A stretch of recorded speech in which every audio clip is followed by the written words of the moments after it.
आज से लगभग कई हजारों वर्ष पहले त्रेता युग में जब श्री राम और रावण के बीच एक भयंकर महायुद्ध छिड़ा हुआ था, जिसमें कि रावण अपने भाई कुंभकर्ण समेत अपने बड़े बड़े दिग्गज महायोद्धाओं को इस युद्ध की आग में झोंककर पहले ही खो चुका था। तब रावण अत्यंत ही क्रोधित होते हुए अपनी एक विशाल सेना लिए श्री राम और उनके बानर सेना के समक्ष रणभूमि में खुद ही उतरने का मन बना लिया कि तभी रावण का सबसे प्रिय, प्रलयनकारी और ज्येष्ठ पुत्र मेघनाद अपने पिता रावण के समक्ष आ खड़ा हुआ और मेघनाद यानी कि इंद्रजीत के होते हुए अपने पिता रावण को युद्ध भूमि में न जाने की बात कहने लगा। जिसके बाद मेघनाद की क्षमता, उत्साह और आत्मविश्वास, साथ ही समय की मांग को भी देखते हुए रावण ने अपने सबसे प्रिय पुत्र मेघनाद को रणभूमि में जाने की अनुमति दे दी। दरअसल मेघनाद परम शक्तिशाली और चतुर योद्धा होने के साथ साथ छल कपट का सबसे बड़ा महारथी था। वह बादलों में छिपकर हमला करने में बेहद माहिर था। साथ ही मेघनाद को ब्रह्मास्त्र के अलावा अनेकों अस्त्र शस्त्र भी प्राप्त थे और इनका सही इस्तेमाल भी, और इसीलिए वह इंद्रदेव को युद्ध में परास्त कर इंद्रजीत कहलाया। जिसके बाद विभीषण के गुप्तचरों द्वारा बानर राज सुग्रीव को रणभूमि में इस बार मेघनाद के आगमन का पता चला। फिर विभीषण ने मेघनाद को पूरे लंका का सबसे शक्तिशाली और अत्यंत ही विनाशकारी योद्धा बतलाते हुए बानर राज सुग्रीव को अपनी बानर सेना को और भी दुरुस्त करने के साथ ही साथ चौकन्ना रहने का भी परामर्श दिया। जिसके बाद सुग्रीव सहित उनकी पूरी बानर सेना बेहद चौकन्ना होकर रणभूमि में मेघनाद के आगमन का इंतजार करने लगे। फिर कुछ क्षण के बाद मेघनाद अपनी एक बड़ी सेना लिए रणभूमि में पहुंच गया और अपनी आसुरी सेना के साथ बिजली की तरह बानर सेना पे टूट पड़ा। जिसके बाद आसुरी सेना और बानर सेना के बीच एक विकराल युद्ध प्रारंभ हो गया। चल रहे युद्ध में आसुरी सेना और बानर सेना एक दूसरे को कड़ी टक्कर दे रहे थे।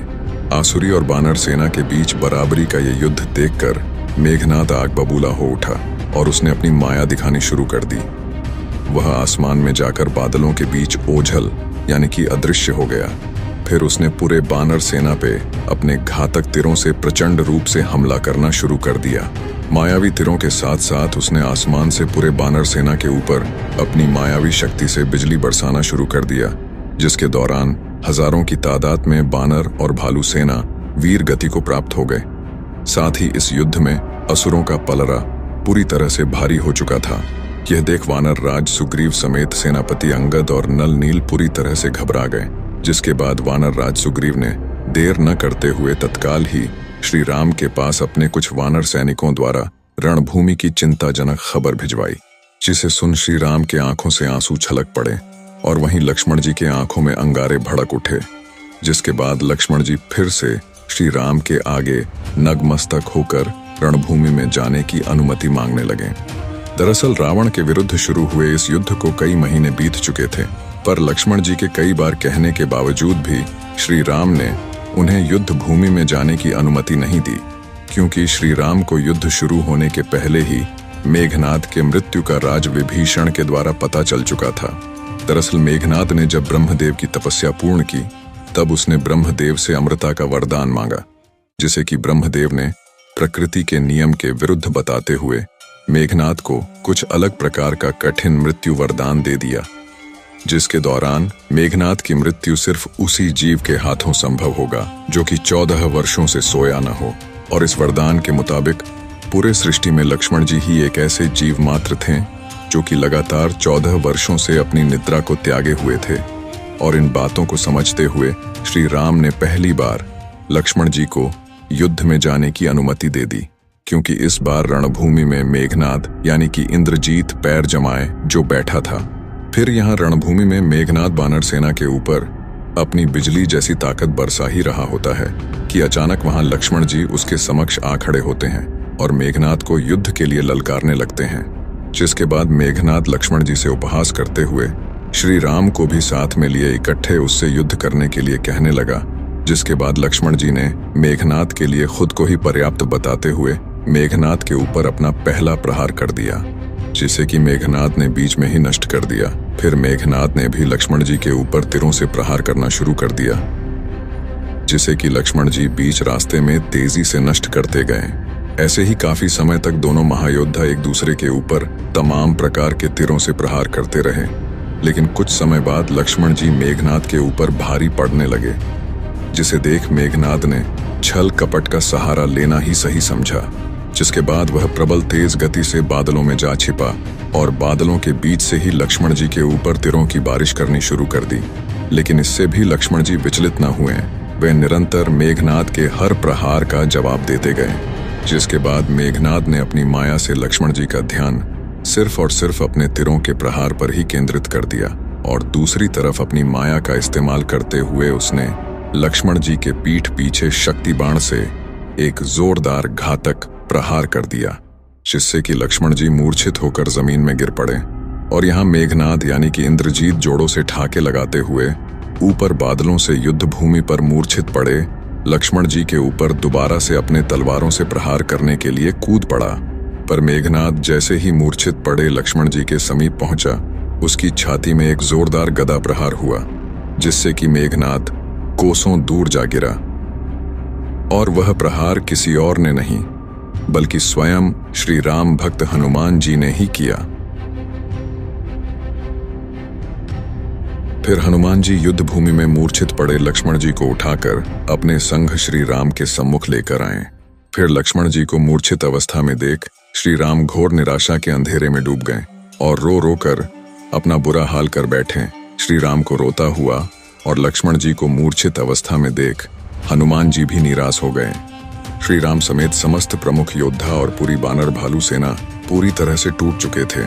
माहौल पूरी तरह से निराशामय हो चुका था कि तभी विभीषण ने इस दुख की घड़ी में एक नई उम्मीद की किरण जगाई और सुषेण वैद्य का नाम लेते हुए उन्हें ही इस शक्ति बाण के प्रभाव को खत्म करने वाला पूरे लंका का सबसे श्रेष्ठ और अनुभवी चिकित्सक बताया। जिसके बाद तनिक भी देर न करते हुए हनुमान जी ने विभीषण से सुषेण वैद्य का पता पूछा और लंका नगरी की तरफ उड़ चले। और फिर लंका नगरी पहुंचते ही हनुमान जी ने सुषेण वैद्य को अपने घर के अंदर सोता हुआ पाया, जिसके बाद हनुमान जी ने बिना समय नष्ट किए उनके घर को जमीन से उखाड़कर सुषेण वैद्य समेत पूरे घर को अपने हाथों में लिए आकाश मार्ग से लाकर लक्ष्मण जी के सम्मुख रख दिया।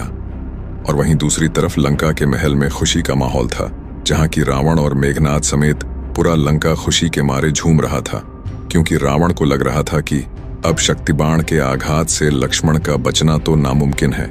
साथ ही लक्ष्मण की मृत्यु के बाद श्री राम हनुमान समेत पूरी बानर भालू सेना टूट जाएगी और लंका से वापस पलायन कर जाएगी।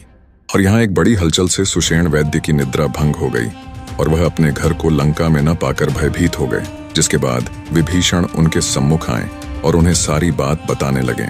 जिसके बाद सुषेण वैद्य ने लक्ष्मण जी के ऊपर हुए शक्तिबाण के आघात के प्रभाव को खत्म करने का सिर्फ और सिर्फ एकमात्र उपाय सुझाया, जिसमें कि उन्होंने तत्काल ही उत्तर की तरफ स्थित द्रोणागिरी पर्वत पे जाकर संजीवनी बूटी लाने की बात कही, क्योंकि एकमात्र संजीवनी बूटी ही शक्तिबाण के प्रभाव को तत्काल खत्म कर लक्ष्मण जी के शरीर को वापस से सामान्य अवस्था में लाने की क्षमता रखता था। जिसके बाद हनुमान जी सामने आए और सुषेण वैद्य से संजीवनी बूटी की पहचान के बारे में पूछने लगे।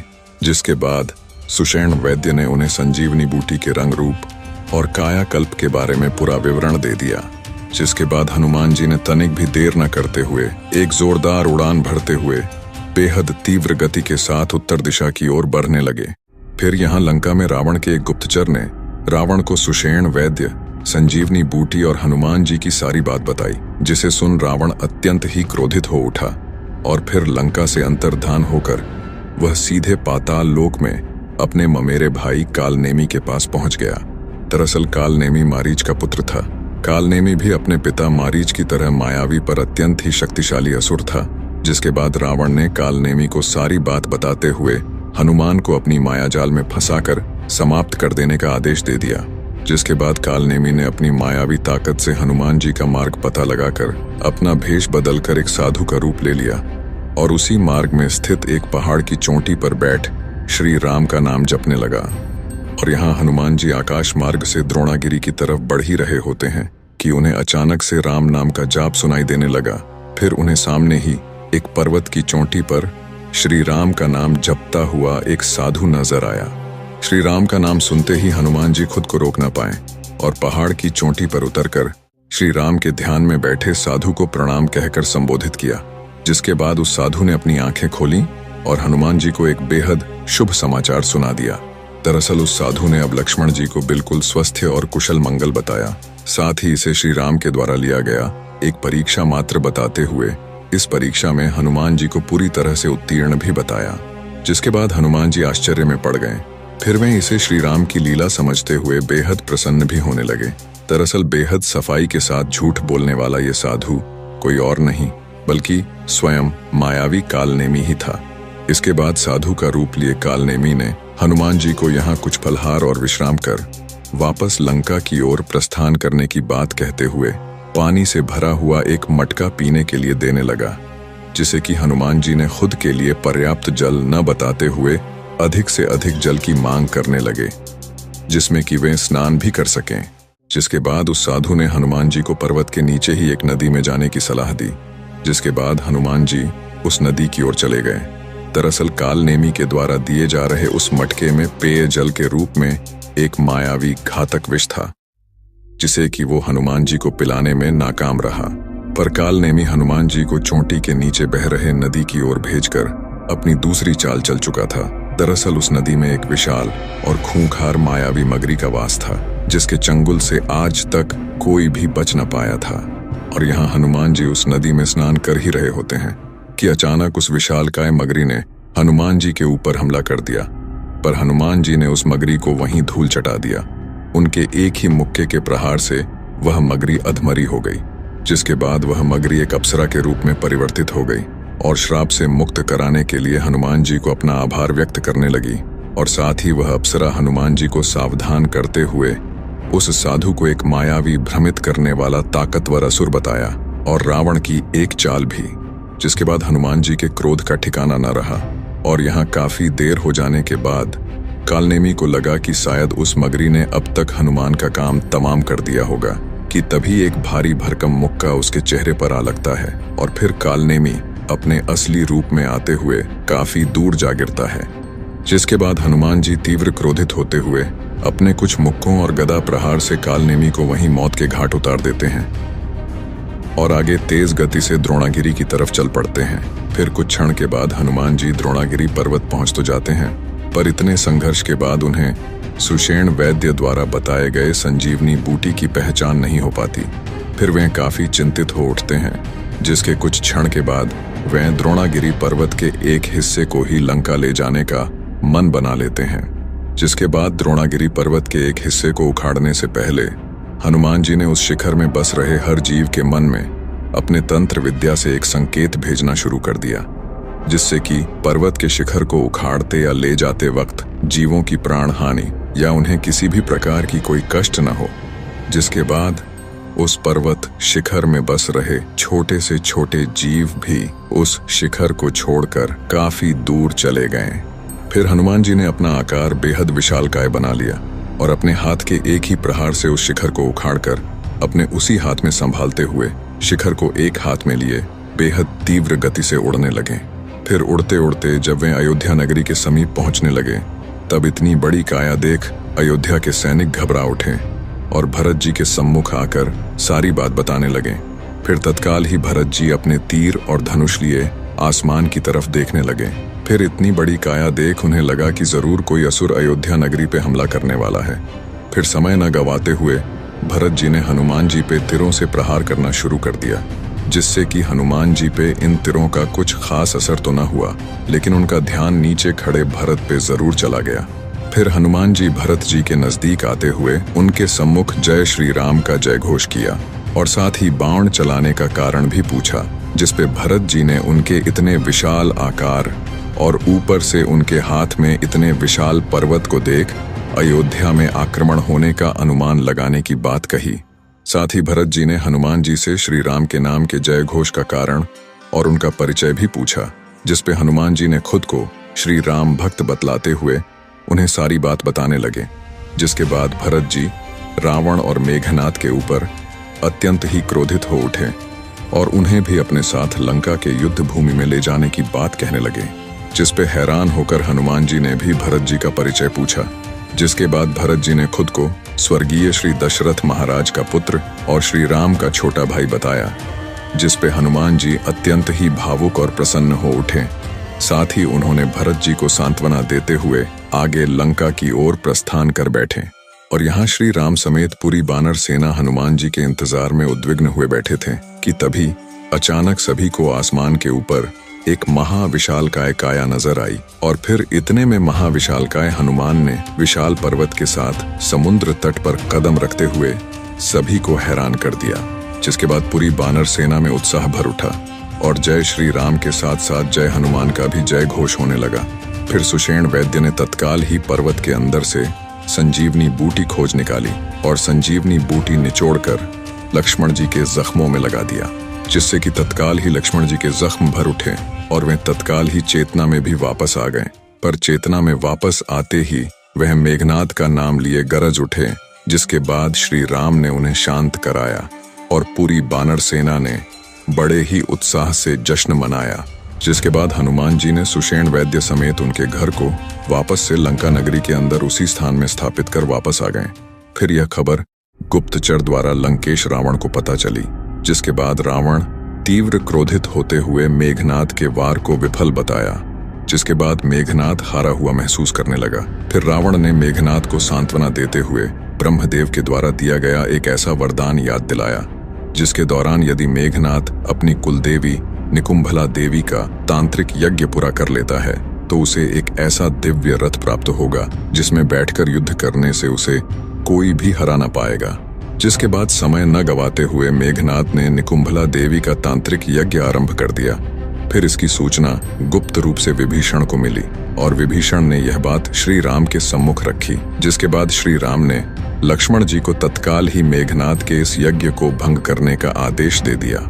और यहाँ मेघनाद एक कड़ी सुरक्षा के बीच अपनी कुलदेवी निकुंभला का तांत्रिक यज्ञ कर ही रहा होता है कि अचानक वहां लक्ष्मण जी और विभीषण समेत कुछ बानर सेना कड़ी सुरक्षा को ध्वस्त करते हुए मेघनाद के सम्मुख आ खड़े होते हैं। और फिर लक्ष्मण जी यज्ञ में लीन बैठे मेघनाद को क्रोधित करने वाली कड़वी कड़वी बातें कहने लगते हैं, जिससे कि मेघनाद अपना आपा खोकर स्वयं ही अपने यज्ञ को बीच में ही नष्ट भ्रष्ट कर देता है।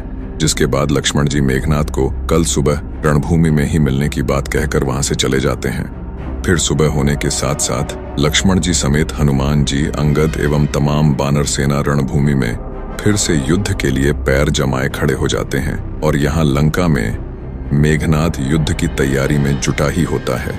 तभी उसे रावण यज्ञ असफल होने के कारण रणभूमि में जाने से रोकने लगता है। जिसके बाद मेघनाद अपने पुत्र कर्तव्य, लंका के गौरव और खुद के स्वाभिमान की बात कहकर रणभूमि की तरफ चल पड़ता है। तब रणभूमि में आगमन होता है एक महाविशाल सेना लिए मेघनाद का, जिसके बाद युद्ध का शंखनाद होता है। फिर लक्ष्मण और मेघनाद की सेना आपस में टकरा पड़ती है, जिसके बाद एक भयंकर और विस्फोटक युद्ध फिर से प्रारंभ हो जाता है, जहां की बानर सेना और असुर सेना एक दूसरे के ऊपर टूट पड़ते हैं। फिर यहाँ लक्ष्मण जी और मेघनाद एक दूसरे के ऊपर तीरों की बारिश शुरू कर देते हैं और दूसरी तरफ हनुमान जी और अंगद बड़ी ही तेजी के साथ असुर सेना का सर्वनाश करने लगते हैं। और यहाँ मेघनाद और लक्ष्मण जी के बीच तमाम अस्त्र शस्त्र के प्रहार के बावजूद भी युद्ध का कोई भी परिणाम नहीं निकल पा रहा था। दोनों वीर योद्धा बस एक दूसरे को कड़ी टक्कर दिए जा रहे थे कि तभी मेघनाद के सब्र का बांध टूट गया और उसने लक्ष्मण जी के ऊपर पशुपातास्त्र बाण का प्रहार कर दिया, जिसे देख लक्ष्मण जी हाथ जोड़कर खड़े हो गए, जिसके फलस्वरूप पशुपातास्त्र बाण वापस लौट गए, जिसे देख मेघनाद अचंभित हो उठा। जिसके बाद उसने अपने दूसरे अस्त्र नारायणास्त्र को भी लक्ष्मण जी के ऊपर प्रहार कर दिया, जिसे देख लक्ष्मण जी वापस से हाथ जोड़कर खड़े हो गए, जिसके फलस्वरूप नारायणास्त्र भी लक्ष्मण जी को बिना नुकसान पहुंचाए वापस लौट गया। दरअसल लक्ष्मण जी शेषनाग के अवतार थे और इसी कारण पशुपातास्त्र और नारायणास्त्र लक्ष्मण जी को बिना नुकसान पहुंचाए ही वापस लौट गए। फिर यह देख मेघनाद समझ गया कि हो न हो चाहे लक्ष्मण हो या श्री राम, ये दोनों ही किसी दैवीय शक्ति के अवतार हैं। जिसके बाद मेघनाद रणभूमि से अंतर्धान होकर सीधे लंकेश रावण के सम्मुख पहुंच गया। जिसके बाद मेघनाद ने अपने पिता रावण को यह सारी बात बताई जिस पे रावण ने मेघनाद को थका हुआ कहकर आराम करने की सलाह दे दी। जिसके बाद मेघनाद अत्यंत ही क्रोधित होते हुए रणभूमि की तरफ वापस से चल पड़ा। पर जैसे ही वह रणभूमि पहुंचा, उसकी आंखें वहीं फटी की फटी रह गईं। दरअसल उसकी सारी आसुरी सेना रणभूमि में हनुमान, अंगद और बानर सेना के हाथों वीर गति को प्राप्त हो चुके थे। जिसके बाद मेघनाद आग बबूला हो उठा। फिर वह बादलों की ओर चल पड़ा और बादलों में छिपकर समस्त बानर सेना के ऊपर तीरों की बारिश शुरू कर दी, जिससे कि अनगिनत बानर सेना वीर गति को प्राप्त होते चले गए। फिर यह देख लक्ष्मण जी ने भी मेघनाद पे तीरों की वर्षा शुरू कर दी। पर मेघनाद के बादलों पे छिपकर वार करने की वजह से लक्ष्मण जी के तीर मेघनाद को छू भी नहीं पा रहे थे। और यहाँ बादलों से मेघनाद तमाम बानर सेना को समाप्त करने के साथ साथ लक्ष्मण जी के ऊपर भी तीरों की बारिश किए ही जा रहा था, जिससे कि लक्ष्मण जी भी संकट में पड़ चुके थे। और फिर उस संकट की घड़ी में हनुमान जी लक्ष्मण जी के सम्मुख आ खड़े हुए और फिर उन्हें अपने कंधों पे बैठने का आग्रह करने लगे। जिसके बाद लक्ष्मण जी हनुमान जी का इशारा समझते हुए उनके कंधों पे बैठ जाते हैं और फिर हनुमान जी लक्ष्मण जी को लिए सीधे बादलों के ऊपर पहुंच जाते हैं, जहां की मेघनाद लक्ष्मण जी को साफ साफ दिखने लगता है। जिसके बाद लक्ष्मण जी समय न गवाते हुए अपने एक दिव्य अस्त्र को प्रकट कर सीधे मेघनाद के ऊपर प्रहार कर देते हैं, जिससे कि मेघनाद की एक भुजा कटकर सीधे लंका महल के अंदर जा गिरती है। और फिर अपने दूसरे दिव्य अस्त्र को प्रकट कर मेघनाद के सिर को धड़ से अलग कर देते हैं, जो कि सीधे युद्ध भूमि में जा गिरता है। फिर यह देख सभी देवी देवता लक्ष्मण जी और हनुमान जी पे अपना आशीष बरसाने लगते हैं और साथ ही श्री राम हनुमान जी को संकट को हर लेने वाला संकट मोचन बतलाते हैं।